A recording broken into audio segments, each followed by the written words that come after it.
Bonjour et bienvenue à C'est pas pour tout le monde, le podcast où je rencontre des gens ayant des vies professionnelles hors normes, peu ou mal connues. Les objectifs sont de démystifier les mythes, les préjugés, les tabous, ainsi que les différentes réalités vécues par ces personnes. Et cette semaine, j'ai reçu Guylaine Martel, qui est agente de formation et de développement régional en justice réparatrice pour le Centre de services de justice réparatrice. On a discuté de ce qu'est la justice réparatrice, du déroulement des rencontres, de l'impact sur les participants, ainsi que quelques récits à la fin du podcast. Le Centre de services de justice réparatrice crée des espaces d'expression, d'écoute et de partage entre des personnes et des groupes qui ont été touchés par des situations d'abus et de violence. La justice réparatrice est une démarche de dialogue et de partage d'expériences en groupe qui permet à des personnes touchées par la violence de trouver ensemble des chemins d'apaisement. Elle favorise ainsi la réparation du lien social qui a été brisé à la suite d'événements vécus. Comme d'habitude, le podcast est enregistré à la microbrasserie Le Boc et Bière, au 50 rue Wellington Nord à Sherbrooke. Et si vous avez envie de participer au podcast, vous pouvez m'écrire sur Facebook à l'adresse C'est pas pour tout le monde podcast. Et ça va me faire plaisir de discuter avec vous et de vous inviter au podcast. Sur ce, bonne écoute!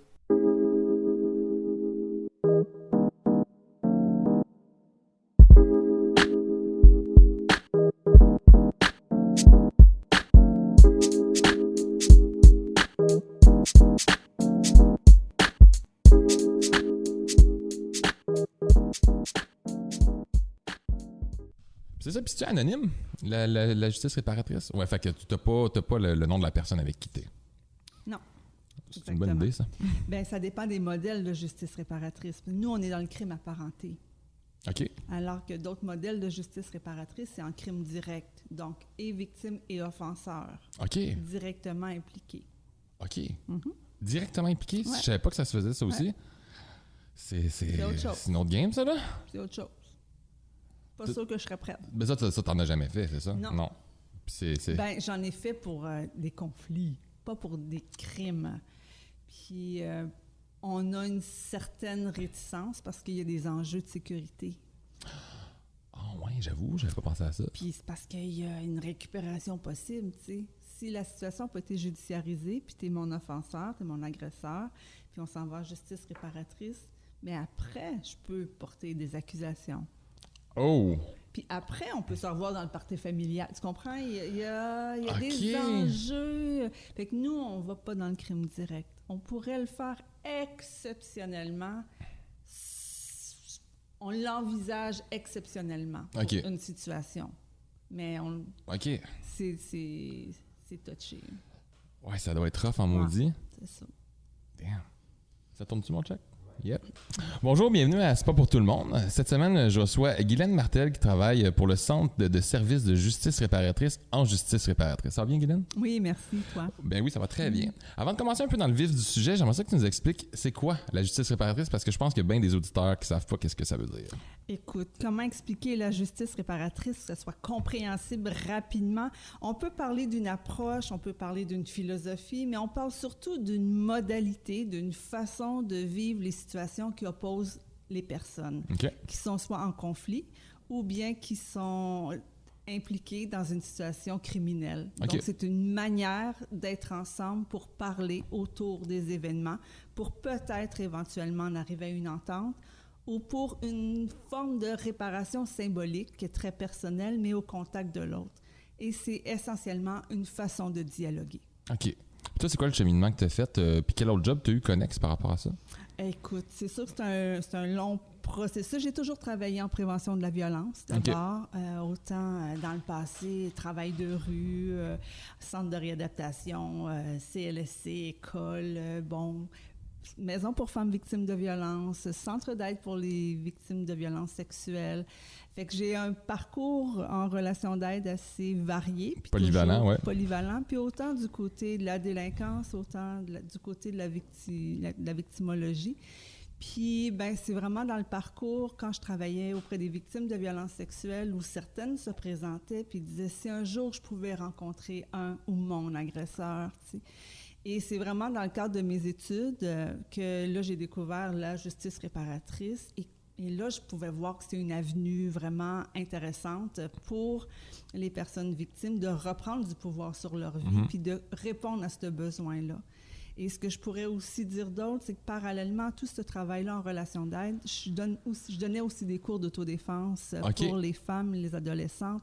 Fait que clairement, quand cette avenue-là s'est présentée, c'était pour moi, OK, l'ultime façon de reprendre du pouvoir sur les événements qui ont pu avoir d'énormes impacts dans la vie des personnes.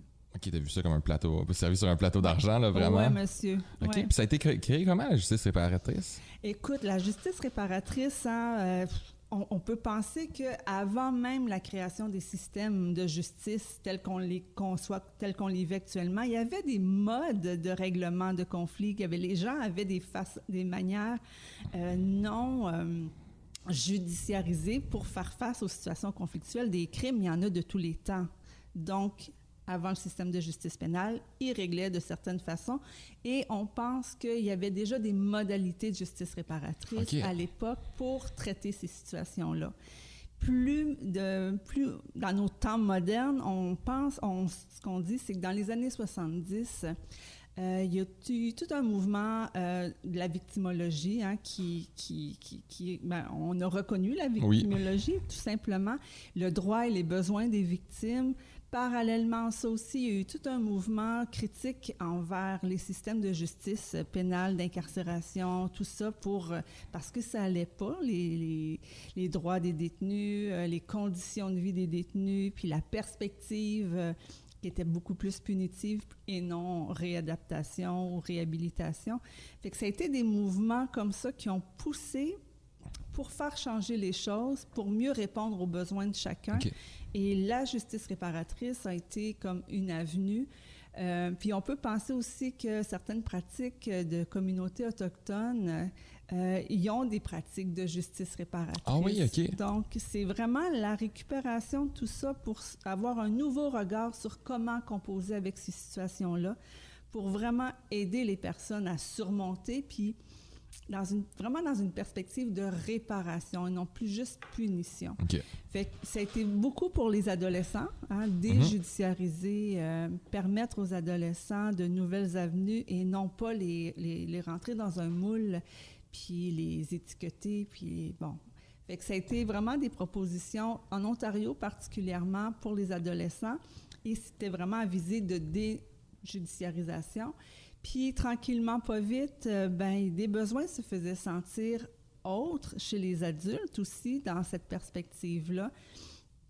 Puis, il y a eu comme chez nous, ce qu'on propose comme mesure de justice réparatrice, il y a eu des besoins de rencontrer des personnes qui ont commis des crimes, puis qui ne sont pas liés par ce crime-là parce que, parfois, le criminel ou la personne qui a commis les gestes, elle n'a pas été judiciarisée, elle est inconnue, elle est morte, peu importe, elle est inaccessible.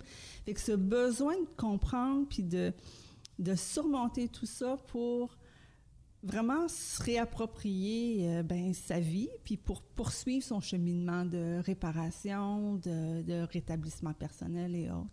Fait que c'est vraiment toute une espèce de build-up, excusez l'anglicisme. Là, bien correct, comme dans un podcast. Concours de circonstances que ça a fait comme, OK, on est rendu là. Et il y a quand même eu beaucoup de réticence à cette perspective-là de justice réparatrice parce que lorsqu'on parle de crimes graves, on veut pas que la personne qui a commis les gestes puisse s'en sortir sans être punie quelque part. Fait qu'il y a eu certaines réticences, puis là, on est comme dans une ère où est-ce qu'on est un peu plus ouvert à cette perspective-là, sans nécessairement associer la justice réparatrice à la déjudiciarisation. On n'est pas encore là pour les adultes, quoique pour les crimes moins graves contre la propriété, contre les biens, il y a maintenant des mesures de justice, des mesures de justice réparatrice qui peuvent permettre la déjudiciarisation. Ah ouais? Ouais. OK. Puis c'est quoi votre mission? Puis c'est quoi les services que vous offrez? La mission pour l'organisme pour lequel je travaille au Centre de services de justice réparatrice, c'est vraiment d'offrir des espaces de dialogue pour les personnes qui sont touchées par la violence, peu importe la forme de violence, qu'elle soit judiciarisée, criminelle ou non. OK.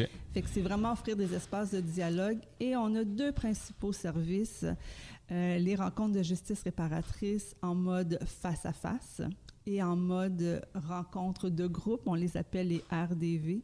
Ça, c'est notre principal service à l'organisme. Sinon, outre ça, on offre aussi tout plein d'autres services qui vont venir soutenir ces démarches de justice réparatrice-là des personnes. Puis tout récemment, on est en train d'adapter la démarche de justice réparatrice à des situations de trauma collectif. OK. Puis toi, c'est quoi ton rôle exactement? Mon rôle au CSJR, c'est vraiment le développement de la justice réparatrice partout au Québec et la formation des animateurs de rencontres. Alors, Mon travail, c'est de me promener à travers le Québec, rencontrer des partenaires, des collaborateurs, des personnes interpellées, intéressées, pour rendre facile, pour rendre accessible ces démarches de justice réparatrice-là un peu partout dans les régions, avec les partenaires des milieux. OK.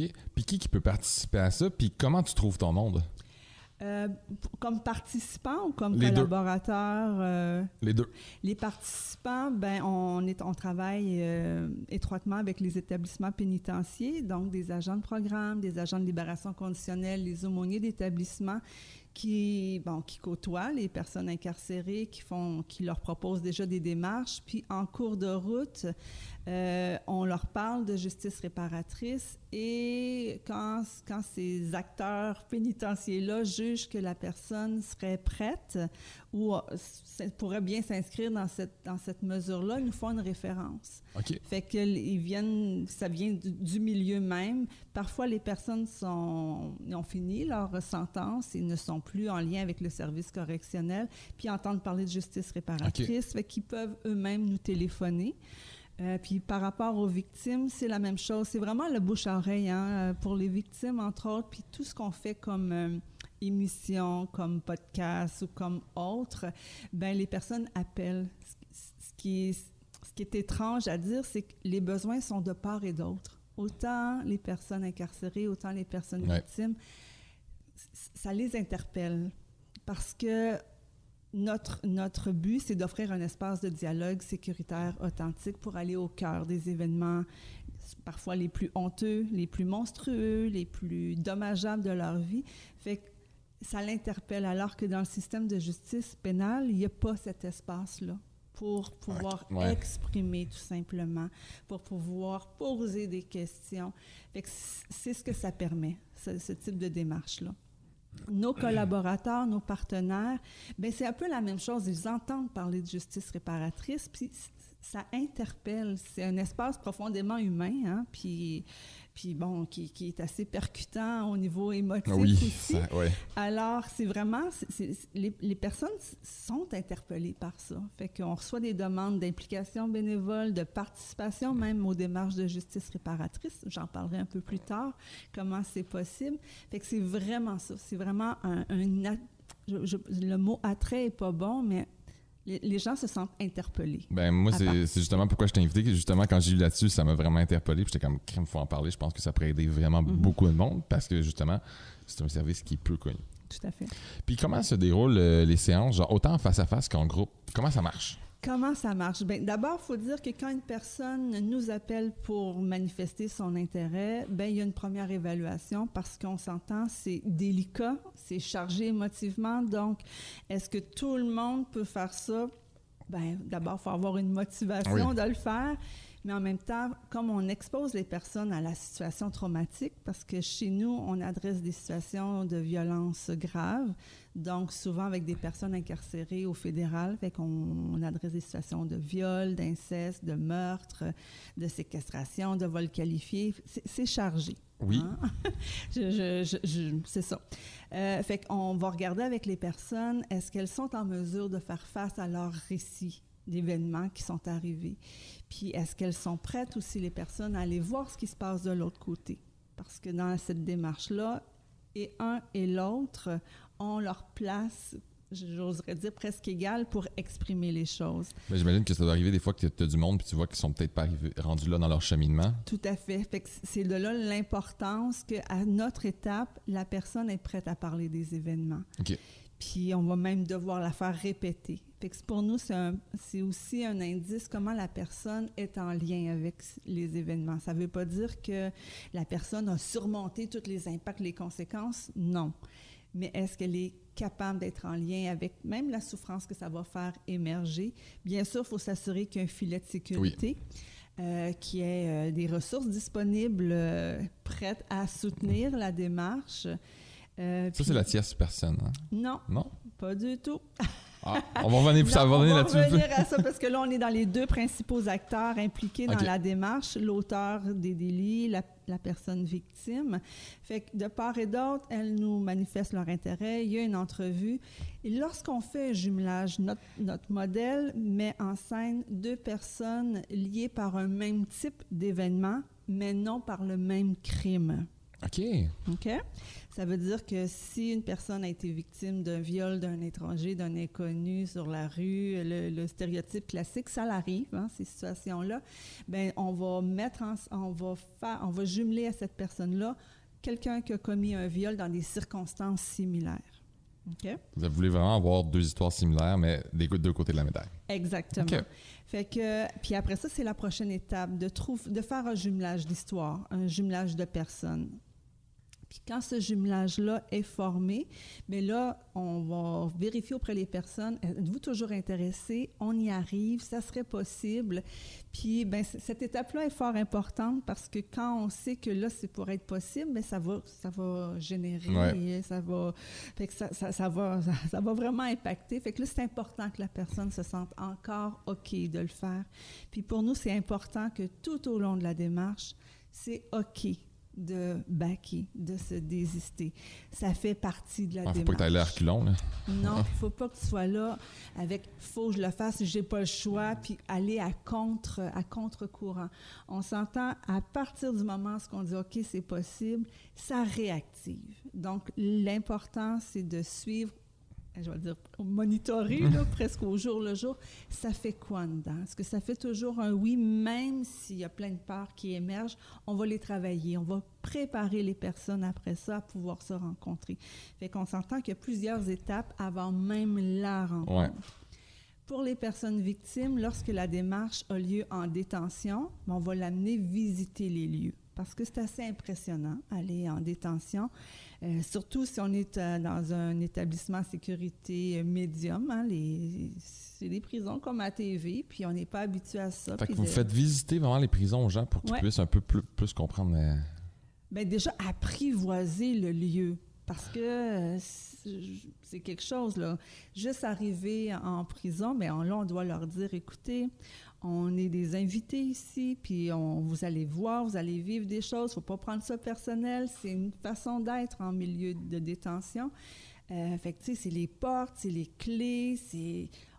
Fait que juste physiquement sur les lieux, c'est déjà impressionnant. Puis après ça, on va amener la personne dans l'espace où les rencontres auront lieu. Fait que là aussi, c'est l'idée d'apprivoiser ça pour que lors de la rencontre avec la personne avec qui elle sera jumelée, qu'il n'y ait pas ce stress-là en plus. Oui, je comprends. Fait que c'est une étape importante. Toutes ces petites, puis quand je dis petites, on s'entend, toutes ces petites étapes-là sont vraiment importantes. Alors, quand le jumelage est fait, quand il y a confirmation, tout ça est fait, on invite les participants à rencontrer les animateurs de rencontre.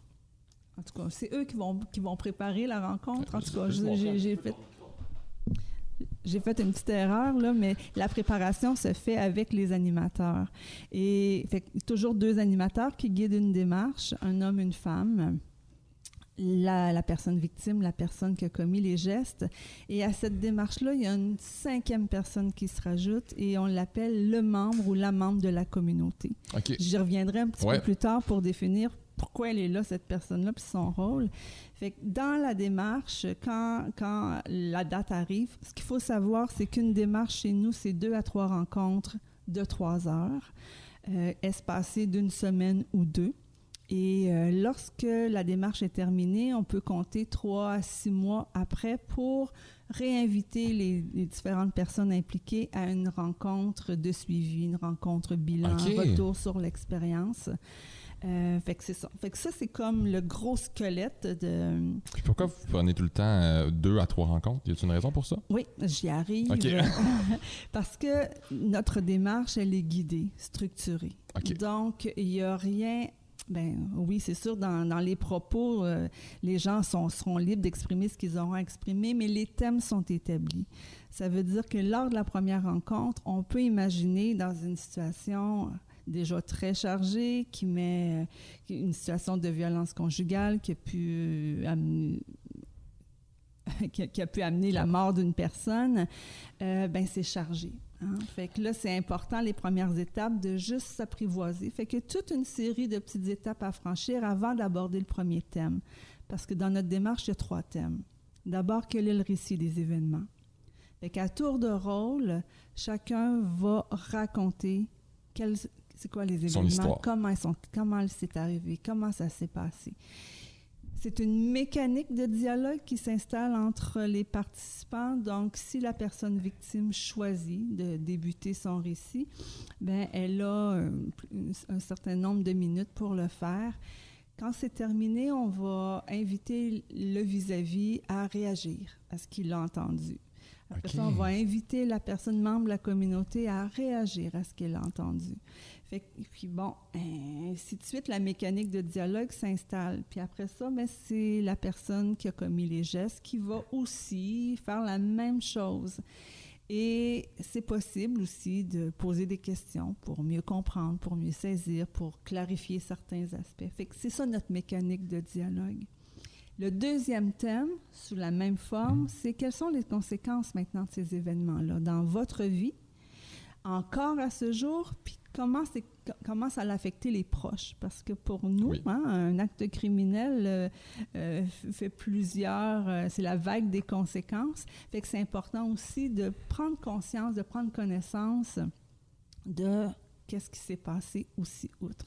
Et j'aimerais dire tout de suite, à cette étape-là, souvent pour la personne qui a posé les gestes, de constater que la personne victime vit après 10, 15, 20, peut-être même 40 ans, cette somme de conséquences-là, puis que ça l'a affecté tellement de sphères dans la vie, dans sa vie, dans la vie de ses proches et autres, mais c'est souvent une très, très grande révélation. Ben, c'est une prise de conscience des conséquences de tes actes, là. C'est vraiment ça. Exactement. Fait que là, c'est du 3D. Puis direct, là. C'est ça. D'en face. Ouais, c'est ça. D'en face. Fait que c'est ça. Puis on fait la même chose avec la personne qui a posé des gestes. Et le troisième thème, c'est quel est votre parcours de rétablissement jusqu'à ce jour? Ça a été quoi les grandes étapes? Ça a été quoi les moments importants? Ça a été quoi les gestes qui ont été déterminants, qui fait que vous êtes capable de vous asseoir ici aujourd'hui ensemble en face à face? Fait que chacune a à revoir les étapes de leur parcours de rétablissement. Oh. Fait que c'est ce qu'on se témoigne. Puis quand on a terminé cette étape-là, mais comme on s'est déjà beaucoup parlé en 2-3 rencontres de 3 heures, ben après ça, c'est comme ça serait quoi la prochaine étape pour chacun? Puis est-ce que vous avez des suggestions à formuler en partant de tout ce qui s'est brassé entre nous? Fait que c'est une espèce d'engagement... pour chacun, c'est un engagement personnel. Oui. Hein? Puis c'est un désir de se réparer, mais de contribuer à la réparation de l'autre. Puis quand je parle de réparation, ça fait un peu mécanique de char, là, mais comprendre aussi, comprendre la réalité des autres personnes aussi. Comprendre la réalité, exactement. Puis le fait c'est pour ça que c'est un des prérequis, c'est est-ce que c'est envisageable pour toi d'aller voir ce qui se passe dans le vécu de l'autre? Dans le parcours de rétablissement, il n'est pas rare qu'on apprend chez la personne qui a posé les gestes, mais qu'il y a eu des facteurs importants dans leur vie qui ont contribué à des difficultés et que ces difficultés-là, ben, empilées un à l'autre, puis avec des moyens du bord, peu importe, sont arrivés à poser des gestes. Donc, il y a une histoire derrière le crime, puis il y a une personne derrière le crime. Fait que c'est l'occasion aussi d'aller voir, ben, il y a quelqu'un. Il y a quelqu'un. Pas juste un geste, il y a un humain. Il n'y a pas juste un geste. Fait que c'est ça. Okay. Puis pour l'offenseur, pour l'agresseur, c'est la même chose. Il y a eu une victime ou des victimes à leur crime, mais il y a une personne qui vit des choses. Fait que c'est ça. Fait que c'est cette rencontre-là au cœur même des événements à travers ces 3 sujets-là. OK. Puis en groupe, ça marche comment? C'est la même chose. C'est juste qu'on met ensemble 3-4 personnes victimes, 3-4 personnes offenseur-agresseur, soit d'une même thématique. Donc, ça peut être des crimes d'inceste. Quand c'est un crime d'inceste, ça va être un RDV inceste qu'on appelle. OK. Donc, 3-4 victimes touchées par l'inceste, 3-4 personnes qui ont commis l'inceste. C'est sur 8 à 10 rencontres. On s'entend que pour entendre le récit de un et l'autre, c'est une dynamique de groupe. La forme d'animation est différente que dans un face-à-face.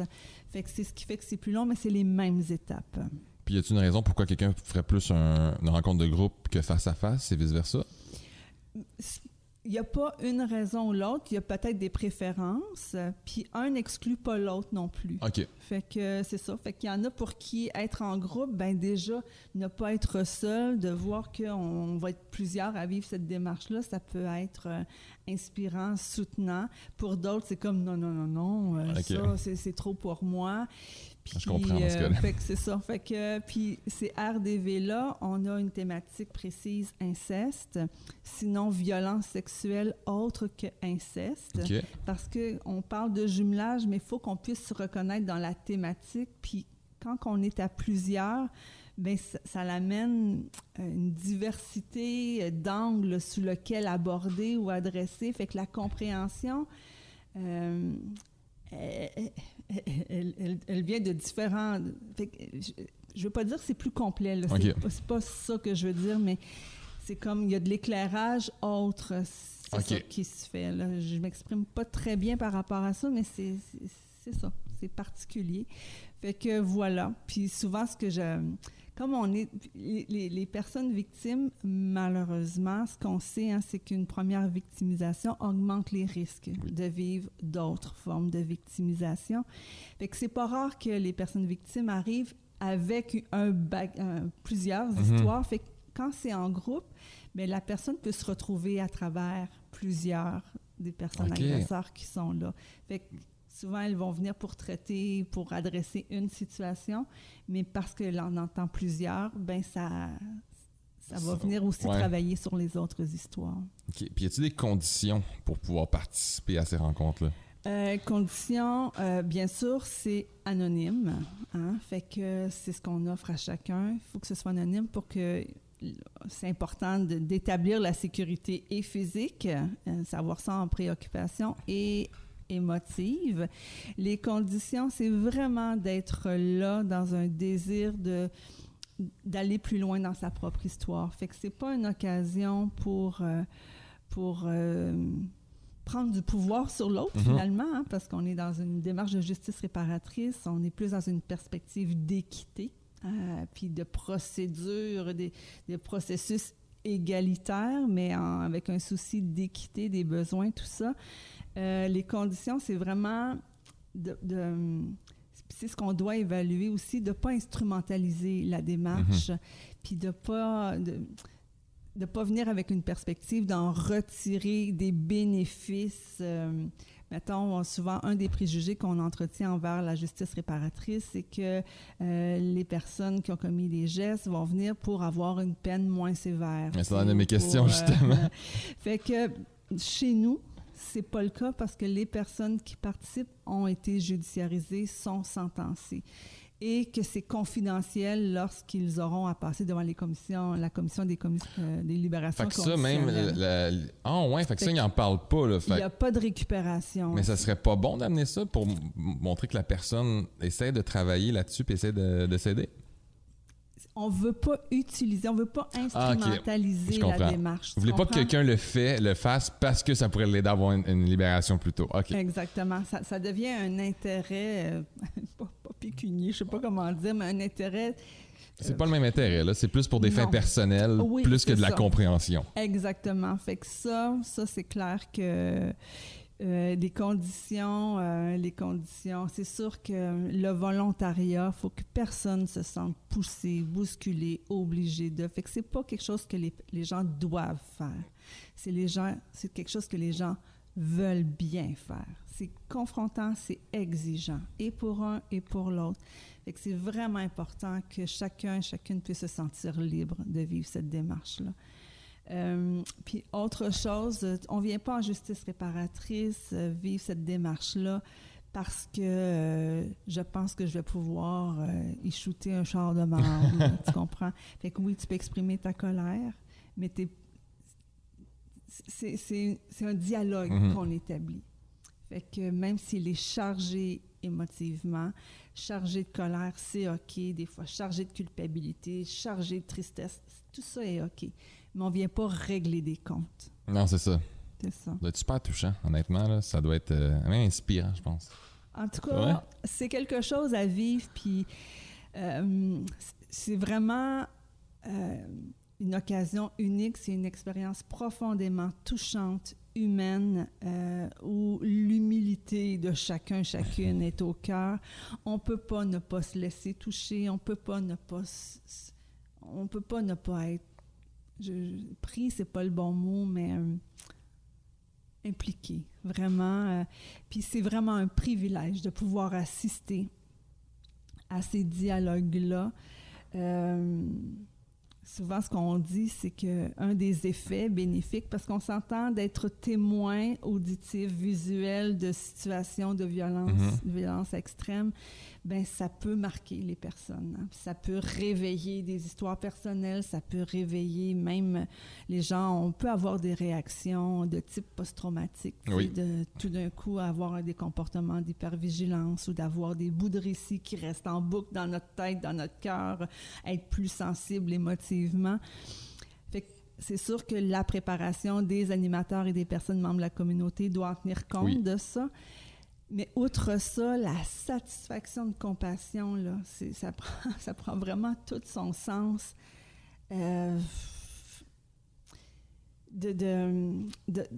d'assister, puis on s'implique aussi, de voir comment ces deux personnes-là, ou ce groupe de personnes-là, que tout le monde, on dirait c'est impossible de les mettre en face à face, c'est inconcevable, mais de voir comment chacun apporte à l'autre, puis comment chacun a des mots que personne d'autre peut dire, tu sais.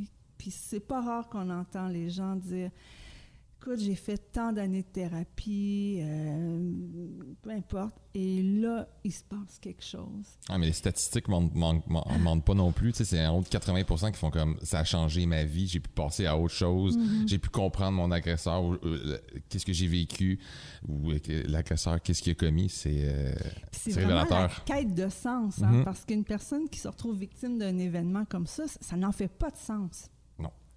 Pourquoi? Puis la question, pourquoi moi? Ouais.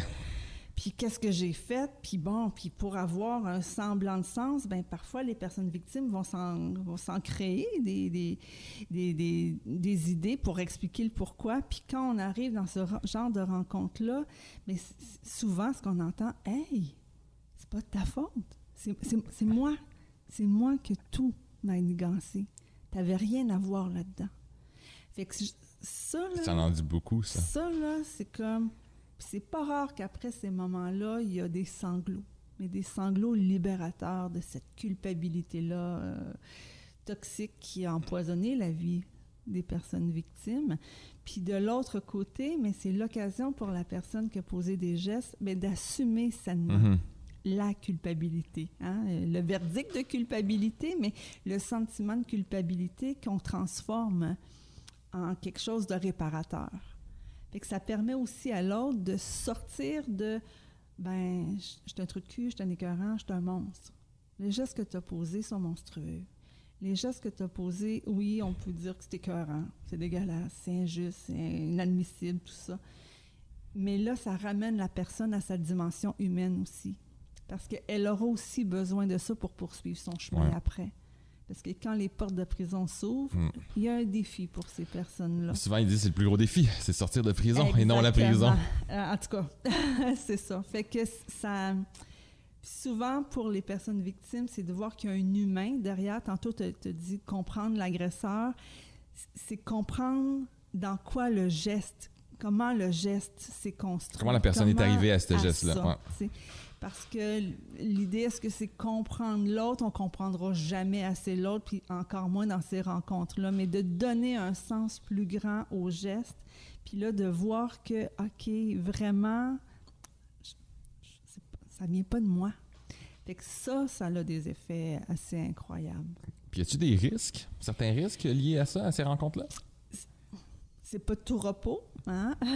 Pour moi, je dis tout le temps, on expose les personnes à leur trauma, on expose les personnes qui ont posé les gestes. Pour certains, c'est traumatique aussi, là.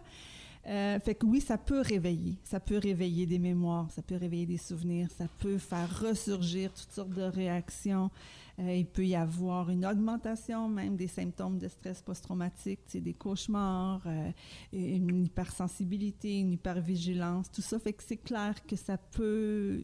C'est au rendez-vous. Ouais, ça peut faire sortir des choses. Et en même temps, ce que j'aime dire, c'est que plutôt que de se faire surprendre par ces manifestations traumatiques-là, de réveil traumatiques-là, par peu importe quel déclencheur, mais là, la personne se retrouve au cœur... Je l'ai choisi d'être là. Je ne sais pas toujours qu'est-ce que ça va m'amener à vivre, mais je sais que c'est moi qui est au cœur de ça. Fait que ça va donner du sens aussi aux symptômes qui se manifestent. OK. Plutôt que de juste de ne pas comprendre, coudonc, je capote, je suis folle là, je comprends pas ce qui se passe.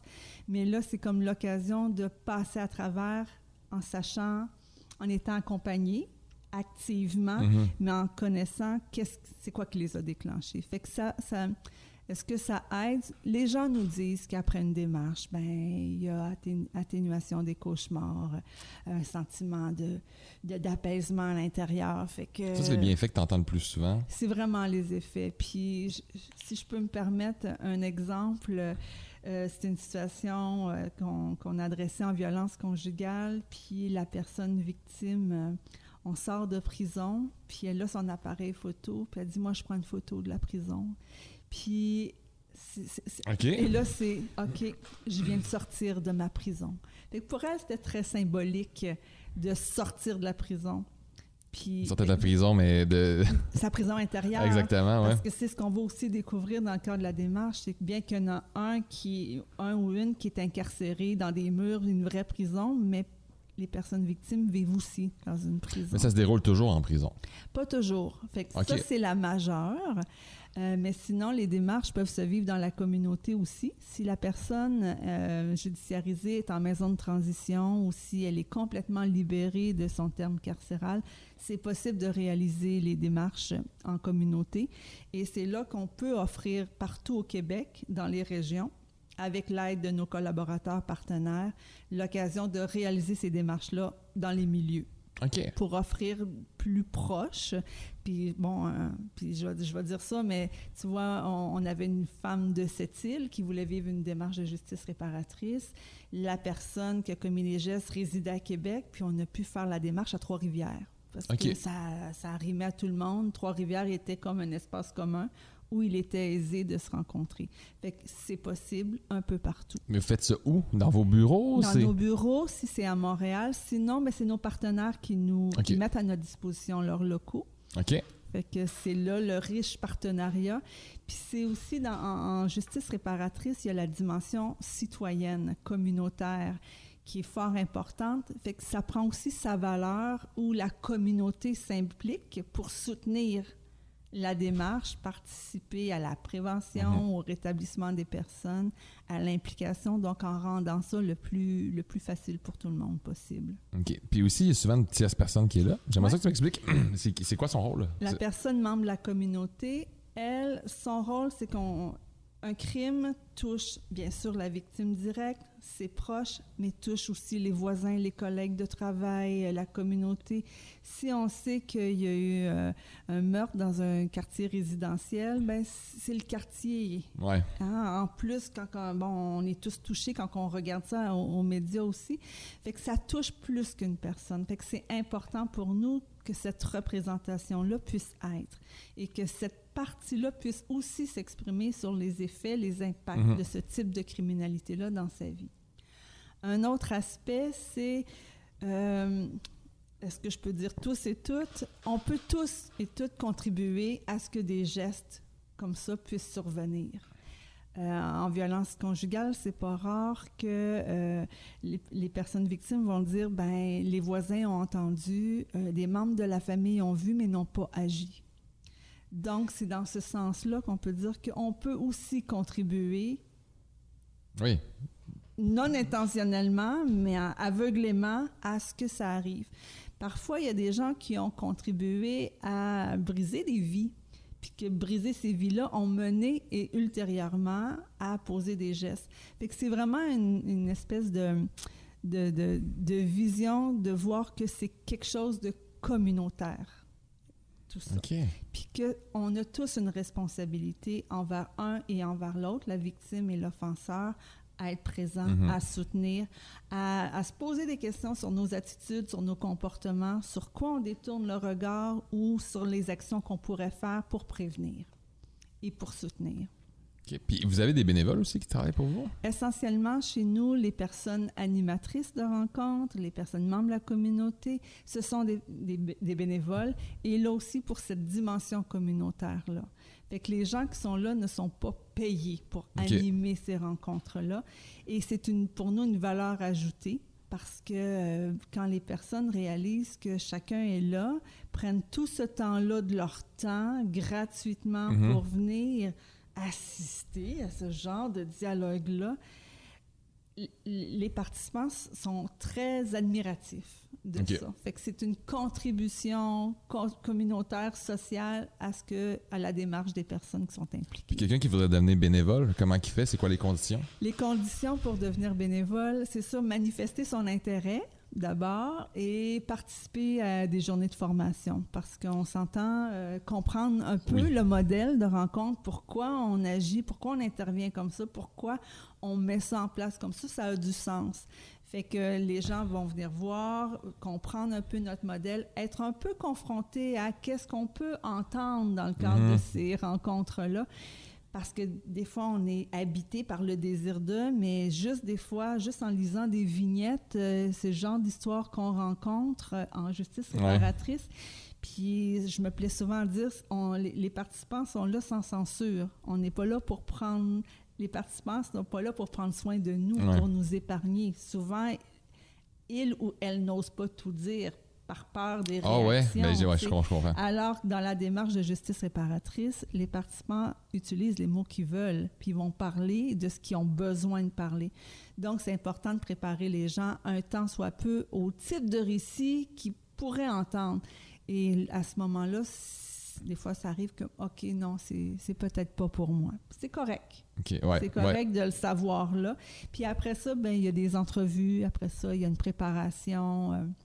Il y a du soutien aussi offert aux personnes bénévoles. Celles qui veulent devenir animatrices, mais là, c'est tout un parcours de formation pour en arriver à guider une démarche de justice réparatrice. Puis toi, en tant qu'animatrice, c'est quoi les défis ou les enjeux auxquels tu fais souvent face? J'ai envie de dire, je fais beaucoup plus face à de la beauté, à des cadeaux, en tout cas. Les défis, c'est sûr que il faut être à l'aise avec ses propres réactions émotives parce qu'on ne peut pas se laisser toucher. On ne peut pas. Fait que c'est comme comment composer avec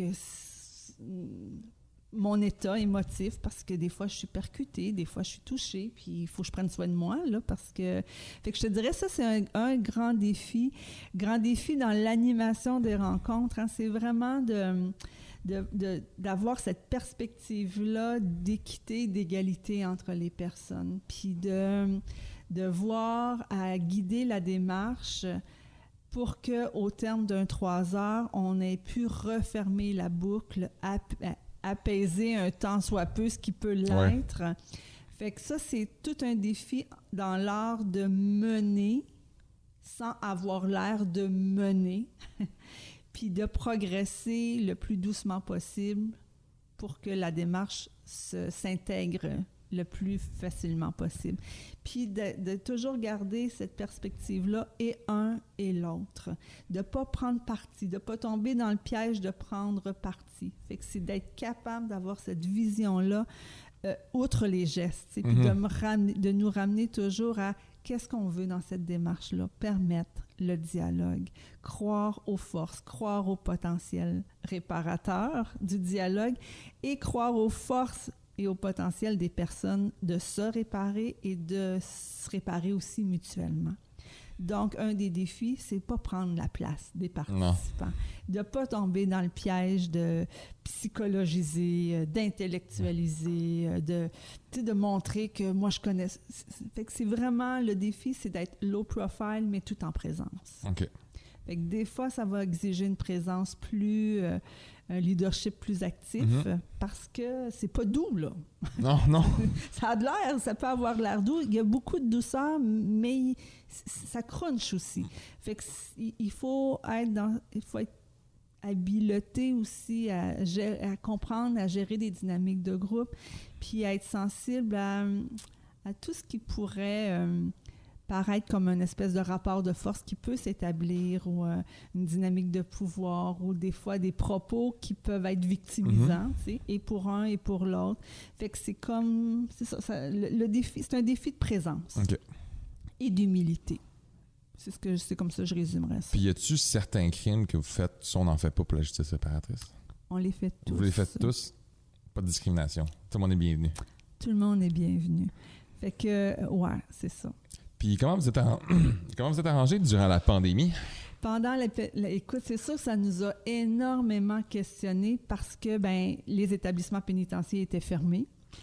Ça a été long avant que ça réouvre. Fait que clairement, on a dû mettre sur pause les démarches de justice. Ça se fait pas en vidéo, ça, là.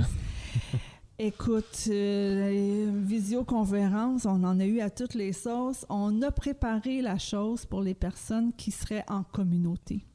Ah, OK. OK, parce que ça pouvait être possible. D'ailleurs, on devait entamer une démarche en visio, mais ça a été compliqué. On a reporté, puis finalement, on vient de la réaliser en personne. OK. C'est clair que pour nous, le visio ne remplacera jamais.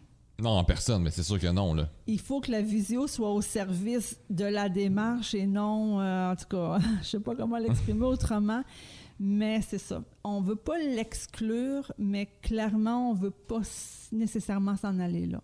Par contre, tu vois, comme là, on vient de finir une démarche, puis la personne incarcérée est libérée, puis là, dans une autre région. Fait que là, on se dit, OK, peut-être pour la rencontre bilan du 3 mois plus tard, peut-être qu'elle, on pourra la faire en visio.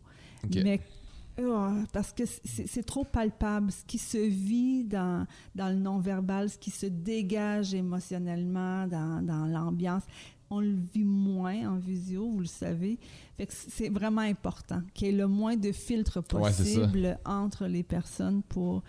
Souvent, j'aime bien dire que, outre les mots, il y a tout ce qui se dit sans se dire et qui ont drôlement plus de poids bien souvent. Fait que c'est ça. Fait que nos services ont été mis sur pause, bien qu'on a pu poursuivre. Il y a eu des fenêtres d'opportunité, là. Fait qu'on a pu réaliser des face-à-face en communauté, mais en détention, on vient tout juste de les reprendre. Puis toi, comment tu te prépares avant une rencontre? Écoute, c'est sûr que ça fait quand même plusieurs rencontres que j'anime. Je suis vraiment... D'abord, il faut être disposé. Hein? Tu n'arrives pas à une démarche comme ça, puis vite, je m'en vais là. Fait que déjà, 1 heure avant le début, je suis déjà dans un mode d'apaisement moi-même, là, de me détendre, puis juste de me centrer sur le pourquoi des rencontres, sur la rencontre humaine. Fait que, et j'ai envie de dire que je fais confiance. Comme quand on en arrive à un face-à-face, on connaît bien les participants, mais là, c'est de croire qu'il va se passer le mieux pour les personnes à ce moment-là.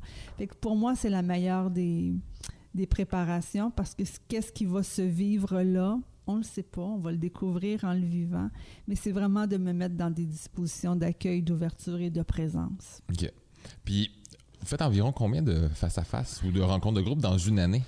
C'est pas énorme. On comprendra que c'est beaucoup de temps et d'investissement pour chaque démarche. On en fait entre 15 et 20. OK, mais c'est énormément de préparation. J'imagine la grosse majeure partie de ton travail, c'est de la préparation.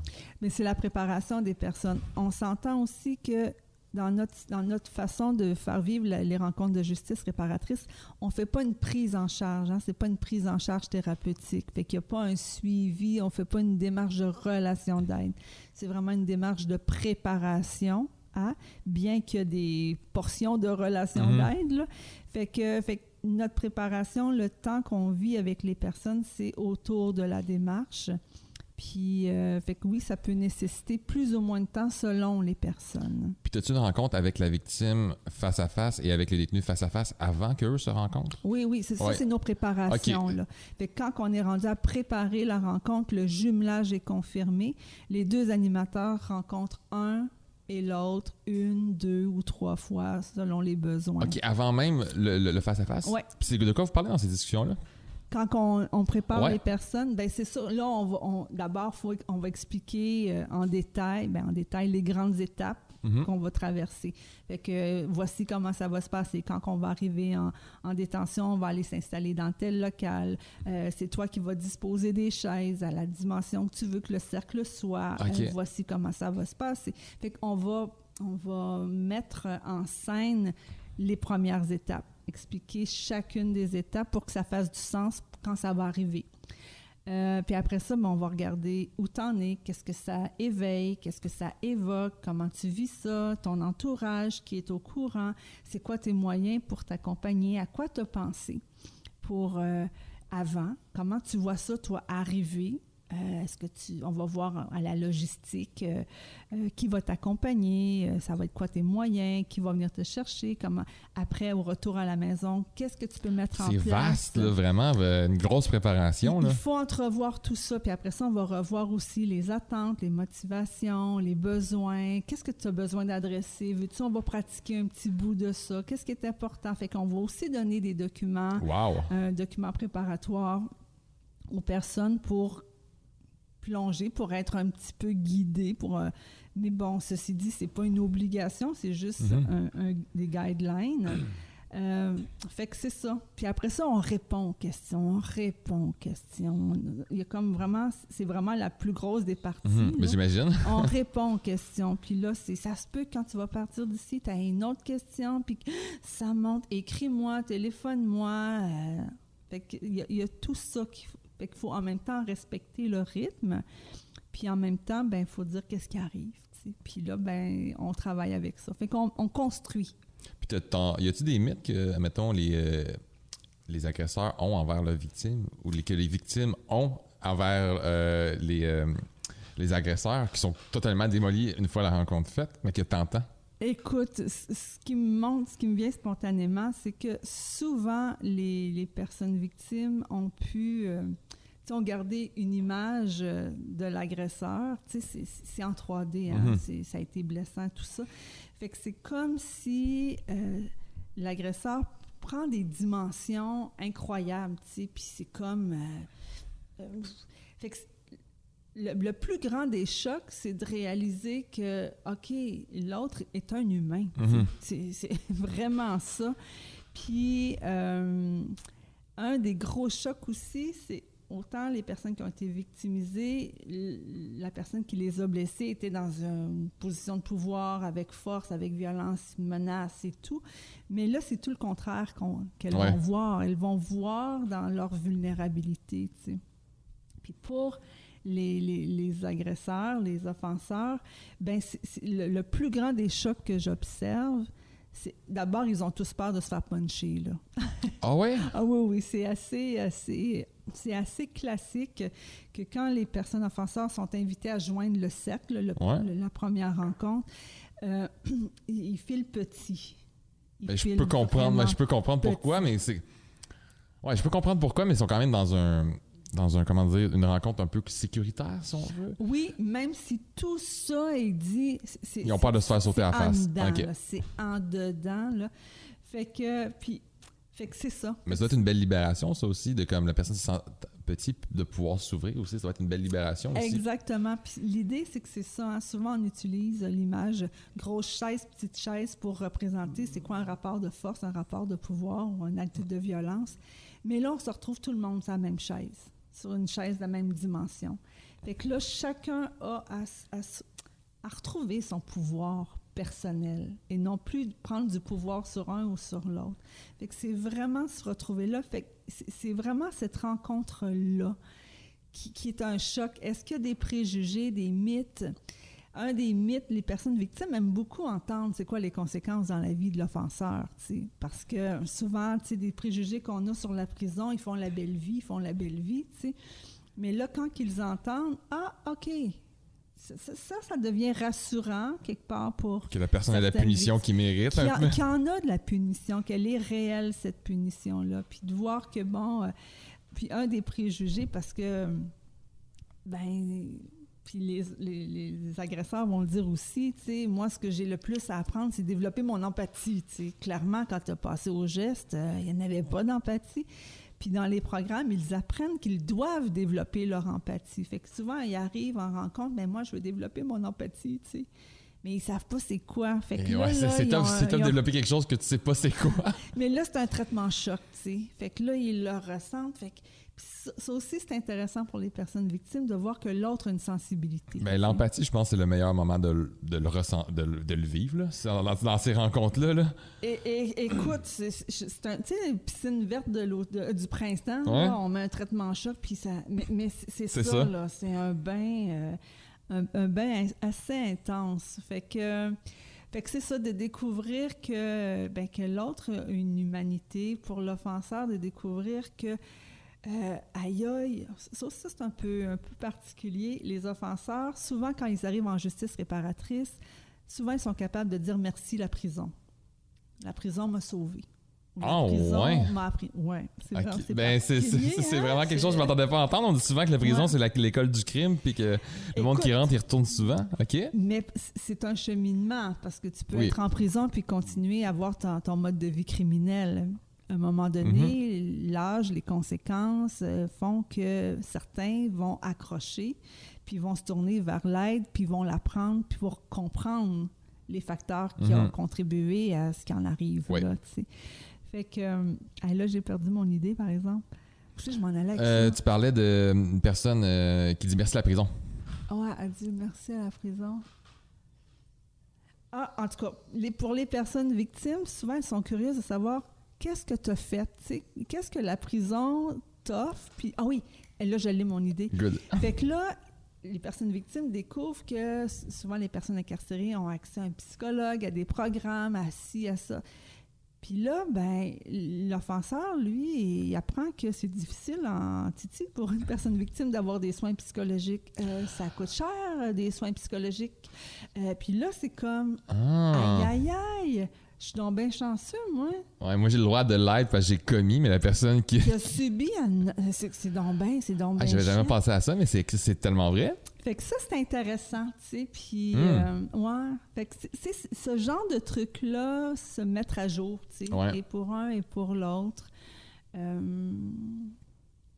C'est ça. Puis tantôt, tu disais que vous faites 2 à 3 rencontres en face-à-face, puis il y a un suivi qui se fait 6 mois plus tard. Ça marche comment, ce suivi-là? Est-ce que c'est encore en face-à-face ou c'est avec toi? OK. Non, c'est toujours quand on a commencé quelque chose en groupe, on finit en groupe. OK. Fait qu'une vraie démarche, pas une vraie, là, une démarche de justice réparatrice chez nous, c'est préparation, 2 à 3 rencontres pour les 3 thèmes qu'on aborde, 3 mois plus tard, la rencontre bilan. Ça, c'est notre démarche. OK. Fait que c'est vraiment quelque chose qui se fait sur 8-9 mois, là, quasiment un an. Exactement. Exactement. C'est quoi ce suivi-là, exactement? C'est quoi, de quoi les gens parlent? Les gens arrivent, c'est l'occasion pour eux de regarder qu'est-ce que la démarche comment la démarche a pu contribuer ou non à leur cheminement personnel, à leur cheminement de rétablissement.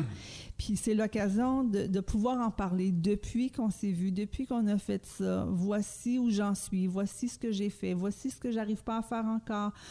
Fait que c'est vraiment, on se donne des nouvelles.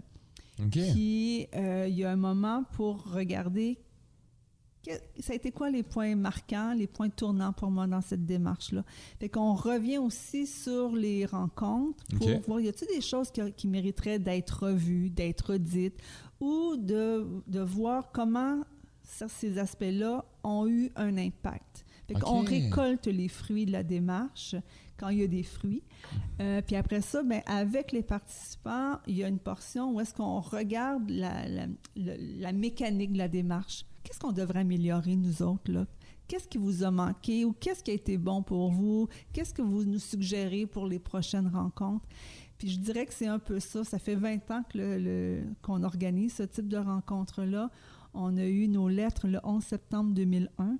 C'est un peu particulier. Oh, ouais! Ouais. OK! C'est un peu particulier. On vient de fêter nos 20 ans.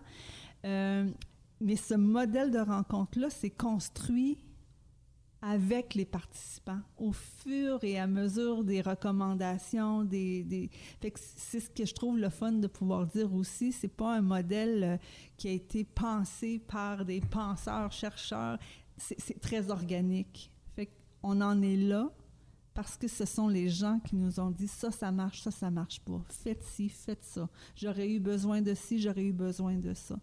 Fait que c'est à ça aussi qu'elle va servir la rencontre bilan. OK. Puis là, s'il y a du monde, admettons, parce que là, je sais que vous avez le Centre de services de justice réparatrice, vous avez fait un podcast qui s'appelle La troisième personne, qui c'est un peu des gens qui reviennent sur qu'est-ce qu'ils ont vécu. En passant, je vous le conseille fortement, si vous voulez voir le bien-être et qu'est-ce les avantages que ça amène, les gens rencontrent vraiment ce qu'ils ont vécu, ce que ça leur a apporté. Je le conseille vraiment fortement. J'aimerais ça que tu nous en parles un peu de ce podcast-là. Écoute, c'est une série, j'ai pas travaillé particulièrement là-dessus, mais j'ai participé à un des podcasts, puis c'est vraiment différentes personnes sur différents aspects de la justice réparatrice. Fait que c'est des témoignages de personnes sur leur expérience en justice réparatrice. Fait que tu sais, je sais qu'on ben, j'ai vraiment plus envie de vous inviter à les écouter parce que chacun est unique. Ah, c'est vraiment touchant. Puis bon, des fois, on va voir une participante avec sa mère, tu sais, qui vont parler de la justice réparatrice. Il y a un podcast que c'est les deux vis-à-vis en face-à-face qui reviennent et qui font un face-à-face ensemble avec les deux animateurs qui ont guidé la démarche. Fait que c'est vraiment sur différents aspects, mais je crois que c'est surtout sur les impacts que ça a pu avoir. Puis toi, c'est quoi qui te passionne dans ton métier? C'est quoi que ça t'apporte? Oh my God! Bien humblement, ce que j'aime dire, puis ce que je pense profondément, c'est que d'assister à quelque chose qui a autant d'impact dans la vie des personnes et qui provient de leur expertise, de leur expérience. Ce qui me passionne, c'est cette reprise de pouvoir-là qui est entre leurs mains et que le processus, la démarche est là pour offrir un cadre, mais l'expertise, c'est les gens. Fait que c'est vraiment d'assister à... C'est les gens qui puis je veux pas dire se guérissent, là, c'est pas ça, là, mais c'est les gens avec leurs propres mots, avec leur vécu, qui se réparent. Je sais pas comment l'exprimer autrement. C'est pas moi qui ai fait des études en ci, ça. C'est pas la technique. C'est pas ça. C'est la rencontre. Fait que d'être témoin de ce travail-là qui se fait en peu de temps, c'est incroyable. Vous aidez vraiment les gens, là.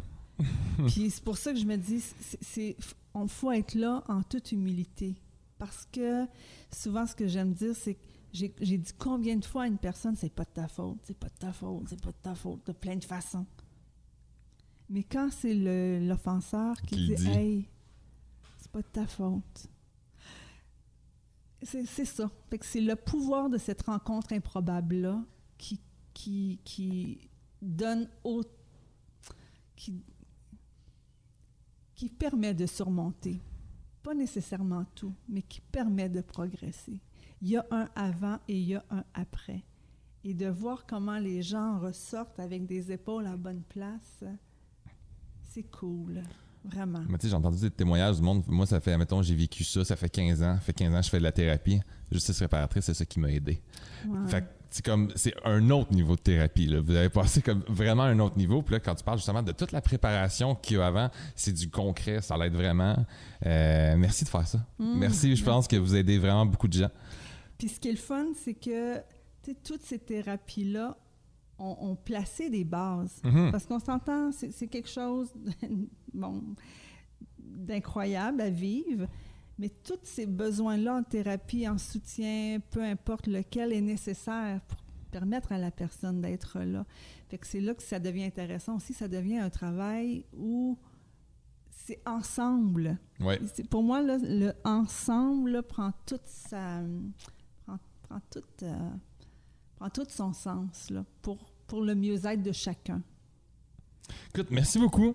C'était vraiment intéressant. Je pense qu'il y a une couple de personnes, justement, qui vont peut-être faire appel à vos services ou que ça a fait comprendre certaines choses. C'était vraiment beau. Merci à Chuck, encore une fois. Merci au Boc et on se revoit la semaine prochaine. Ciao! Et non, c'était pas fini. On est de retour. J'aimerais ça que tu nous parles un peu des rencontres, des anecdotes de qu'est-ce que tu vois. Écoute, on assiste, j'ai déjà dit le mot improbable, là, on assiste à des affaires. Il y a, c'est un face-à-face qui un agresseur de sexe masculin, une victime de sexe masculin, puis en crime sexuel, puis on entend le délinquant s'exprimer sur son histoire, son vécu, ses défis, ses difficultés, ce qui l'a poussé à poser des gestes. Puis tout d'un coup, il y a la personne victime qui se lève debout puis qui dit « Hey, la prochaine fois que tu vas penser à peut-être passer à l'acte, appelle-moi, tu sais. » Fait que là, bon, c'est ça, c'est un choc, là, puis on ne sait pas trop qu'est-ce qu'on fait avec ça, mais clairement, il n'y a pas de lien qui ferait que les gens puissent poursuivre après une démarche. Mais juste cette impulsion. Ouais, c'est intense. Puis après, tu sais, c'est pas calculé tout ça. Puis après ça, quand c'est le récit de la personne victime, mais là, t'as l'offenseur qui se tient plus sur sa chaise, puis là, qui se lève, puis qui dit « Hey, c'est pas de ta faute, c'est pas de ta faute. » tu sais. Fait que c'est comme « OK, c'est ça. » Là, on s'entend que c'est très chargé émotivement. Puis là, tout d'un coup, ben là, tout le monde s'apaise, puis tout le monde dépose ça en dedans. Fait que ça devient un moment marquant, tu sais. Puis, écoute, je peux t'en aligner quelques-unes. Ah, vas-y, on est là pour ça. J'ai envie de te parler de cette maman qui a perdu son fils, qui était impliqué dans le milieu criminel, qui en est mort, puis qui portait cette culpabilité-là de ne pas avoir dénoncé son fils. Parce qu'elle, dans sa croyance, si j'avais dénoncé mon fils, il aurait été en prison et non 6 pieds sous terre. Puis là, ben, en face d'elle, il y a un homme criminalisé, milieu criminel, tout ça, qui lui dit « Hey, moi, ma mère est venue me voir en prison, puis j'en avais rien à foutre de ma mère. Mon image criminelle était bien plus importante que tout ça, tu sais. Elle aurait pu faire n'importe quoi que... En tout cas, je m'en foutais, tu sais. » Puis, à un moment donné, cet homme-là nous raconte qu'il a rencontré à l'hôpital une femme âgée qui a eu peur de lui, parce qu'il est arrivé menotté, tout ça. Puis lui, ça a été le gros dégel, le gros déclic de dire OK, là, ça marche pas, je capote, là. Puis lui, dans sa démarche, après ça, il a voulu rentrer en contact avec sa mère. Il lui a écrit une lettre, mais sa mère a eu des problèmes cognitifs, donc elle n'était plus en mesure d'être présente et d'entendre. Fait que lui est avec sa lettre, puis il ne peut pas la lire à sa mère parce qu'elle ne l'entend pas, alors que sa mère a tellement tenté. Exactement. Alors, en rencontre de justice réparatrice, cet homme-là arrive puis il nous dit « J'ai une lettre. La lettre que j'ai écrite à ma mère que j'ai jamais pu lui lire. » C'est tellement touchant. Et il la lit. Et c'était assez incroyable comment cette lettre-là pouvait s'adresser à cette femme-là, tu sais. Ça a été archi touchant. Et 3 mois plus tard, à la rencontre bilan, elle nous revient puis elle nous dit « J'ai sorti la photo de mon fils puis je l'ai accrochée au mur. Maintenant, je suis capable d'y parler. » Puis là, j'ai dit « Toi, là. » Elle pouvait lui parler sans plus envahir de cette culpabilité-là. Parce que l'autre avait pu lui dire « Hey, t'aurais pu faire n'importe quoi s'il était dans son minding criminel. T'aurais rien pu changer. T'aurais rien pu faire d'autre. » J'ai envie de te parler d'une jeune fille, crime de nature sexuelle. Elle rencontre un agresseur sexuel, puis elle attend la rencontre bilan, puis elle m'appelle, là, Guylaine, j'ai vraiment hâte que ça ait lieu. Oui, ça sera pas long, j'organise tout ça. Et elle, dans ce temps-là, elle voulait trouver un objet à remettre à l'autre. OK. Puis, quand on est arrivé à cette rencontre bilan-là, elle lui remet un porte-clés, puis elle lui dit « Pense à moi maintenant. Si jamais l'envie te reprend, pense à moi. » Quand j'ai revu cet homme-là, parce que j'ai pu le rencontrer, la première chose qu'il m'a montré, Avant même de me saluer, c'est le porte-clés. Un autre exemple, puis vous allez l'entendre dans le podcast, que la troisième personne de Isabelle, si vous l'écoutez. Elle raconte, lors des événements, que quelqu'un a été témoin de son enlèvement. Elle a croisé le regard d'une personne, puis cette personne-là a détourné son regard. Et pour Isabelle, cette personne-là, tu comprends qu'elle avait tout le pouvoir de prévenir la suite, ce que n'a pas fait. Alors, elle, avoir confiance envers les autres. Envers les autres, ça a été vachement altéré. Et dans le cadre d'une démarche de justice réparatrice, elle se tourne vers la personne membre de la communauté et lui demande « Et toi, si tu vois quelque chose, vas-tu faire quelque chose? » Fait que tu comprends, ça devient l'occasion d'adresser des aspects. Ouais. Puis, des fois, dans un des face-à-face, c'est une victime qu'on va dire secondaire, là, parce que le parent est décédé. La personne n'avait jamais pu être incarcérée, judiciarisée, portée en justice parce qu'à cette époque-là, le système était très laxiste sur ce type de crime-là. Puis dans le face-à-face, elle raconte à la personne incarcérée, « Merci d'être là. Je peux enfin avoir un visage vers qui détourner ma colère. Parce que moi, j'en ai pas. Moi, j'aurais aimé pouvoir dire à mon père un prénom pour le soulager de sa culpabilité. En tout cas, c'est une histoire qui est complexe, mais tu vois, de pouvoir avoir une personne vers qui... Fait que l'offenseur peut compléter, peut aider à vivre le deuil de cette personne-là. Fait qu'il y a plein de choses comme ça qui se passent, qui apportent. C'est souffrant, mais ça apporte. Ça libère, ça soulage, ça donne du sens, ça donne un sentiment de contribuer, ça donne un sentiment de pouvoir d'agir, de pouvoir changer, de pouvoir... Juste de pouvoir dire à l'autre, « Entends-tu ce que je vis? Entends-tu ça? » Fait que c'est ça. C'est un peu tout ça. C'est un peu tout ça, puis c'est rien que ça, mais c'est tout ça. C'est à la lumière de ce qui va se vivre entre les personnes. Fait qu'il y a une place aussi à cette liberté-là, tu sais, de qu'est-ce que je pense qui va être bon pour moi. Puis on ne veut pas parler de magie, mais en même temps, ce qu'on constate, c'est que ce sont les bonnes personnes qui sont là au bon moment. T'sais. Fait que, voilà, c'est le pouvoir réparateur du désir des personnes de